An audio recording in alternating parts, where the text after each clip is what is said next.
السلام عليكم، ازيكم حبايبي؟ عاملين ايه؟ يا رب تكونوا بألف خير. وحشني اوي اوي اوي والله، ما كنتش فاضية.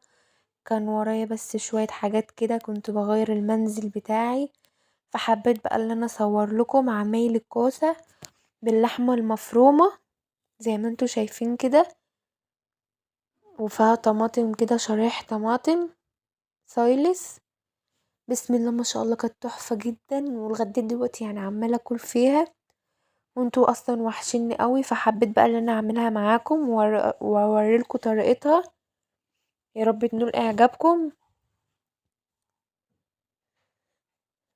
زي ما انتوا شايفين كده، بسم الله ما شاء الله. يلا بقى بينا هنسمي ونصلي على الرسول ونبدأ في الوصفة. كان معايا دلوقتي حلة على البوتاجاز، حاطة فيها بصلاية، حوج اللحم، حوج الفراخ، مرقاية، ملح، والتوابل بتاعتها ديت. وحطيت زي ما انتوا شايفين كده سمنة وورق لورا. دلوقتي بقى هسيبها اللي هي مش اللي هي تحمر، لا، زي ما انتوا شايفين كده وملاحظين. بسم الله ما شاء الله، بسم الله ما شاء الله، تبارك الرحمن. كده بقى هنقلبها كده، هنخليها بس يعني التوابل يخشوا في بعضها كده. ايوه زي ما انتوا شايفين كده وملاحظين. كده بقى بعد ما انا ما حمرتهاش، يعني البصلايه دبلت فيها، دبلت بس. كان والله عندي يا حبيب قلبي المطبخ مكركب والحاجات ديت. دلوقتي بقى كان معايا شويه عصير من الطماطم، قلبتهم زي ما انتوا شايفين كده وملاحظين. قلبتهم في الحوج اللي انا كنت عاملاه. هسيبها بقى تسبك واحط شعرة سكر عشان بس الحموضة والكلام دوت. حطيت شعرة سكر، وكان معايا هو الكوسة حسب الرغبة، يعني كيلو ونص، 2 كيلو، يعني اللي انتوا عايزينه. دلوقتي بقى شوفوا، يعني ما سبتهاش اللي هي تتسبك قوي، لا. سبتها بقى كده زي ما انتوا شايفين، اللي هي ما تسبكتش قوي ولا بقت اللي هي صلصه ناشفه ولا الكلام ده، لا، زي ما انتوا شايفين. اقوم بقى مزوداه شويه ميه، ولو عندك شوربه تبقى افضل، بس انا يعني ما كانش متوفر عندي، زي ما انتوا شايفين كده.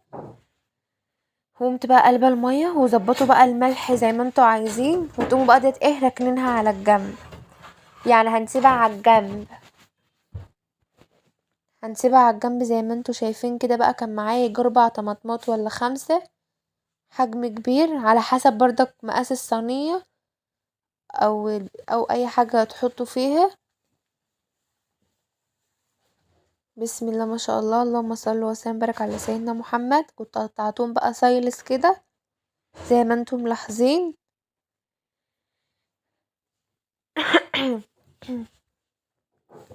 قطعتهم كده، وكانت كده بقى كانت الصلصة بتاعتي غليت. كان معايا بقى حتة بصل من البصلايه اللي كنت عاملاها للشوربة بتاعت اللي سوري بتاعت الكوسة. كنت بقى حاطه لها حتة سمنة وشوية فلفل اسمر، ودعكاهم في قلب بعض كده. دلوقتي بقى هرص الكوسة في الصينية حسب بقى يعني حسب الرغبة، او حسب الصينية اللي عندك، او حسب يعني اي حاجة هتحسبيها هتلاقيه. دلوقتي بعد ما رصيت في قاع الصينية الكوسة كوسة كده، حطيت شوية فلفل اسمر. دلوقتي بقى احط شرايح البطاطس سوري، والله متلخبطة يا حبايب قلبي، سوري معلش. شرايح الطماطم انا اعملها سايلز زي ما انتوا شايفين، ولا تخينة اوي ولا رقناها قوي. زي ما انتوا شايفين كده كانت اترصت. واقوم بقى حاطه يعني الكوسه يعني اللحمه برضك حسب الرغبه. انا كان معايا 1/4 كيلو لحمه مفرومه، يعني كانت فايده مني من تاني يوم، تمام. كانت فايده مني من تاني يوم، قلت بدل ما ارميها ولا كلها كده، اقوم مدخلها في كوسه زي ما انتوا شايفين كده، يعني ما كانتش كتيره ولا حاجه. بسم الله ما شاء الله. بعد ما حطيت بقى اللحمه المفرومه، احط اخر رق اللي هو الكوسه، برضك لازم انا ارصه، يعني لما تترص برضك هتبقى جميلة معاكم طبعا، وبألف هنا وشفا طبعا للي ياكل. زي ما انتوا شايفين كده، بسم الله ما شاء الله. كده بعد ما رصيتها هنجيب بقى الطماطم اللي احنا عملناها اول مرة، والشوربة اللي احنا حطيناها فيها زي ما انتوا شايفين كده بقى هحطها عليها كده على الوش، واقوم بقى حاطاها تغلي على البوتاجاز. زي ما انتوا شايفين لازم انا اخليها يعني اللي هي تبقبق كده على البوتاجاز زي ما انتم ملاحظين واخدين بالكم.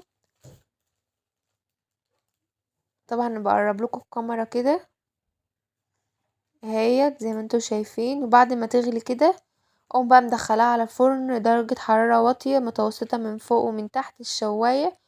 وبألف هنا وشفا. عملتها جنب رز بشعرية زي ما انتم شايفين كده، وجنبها بقى مخلي الليمون. وبألف هنا.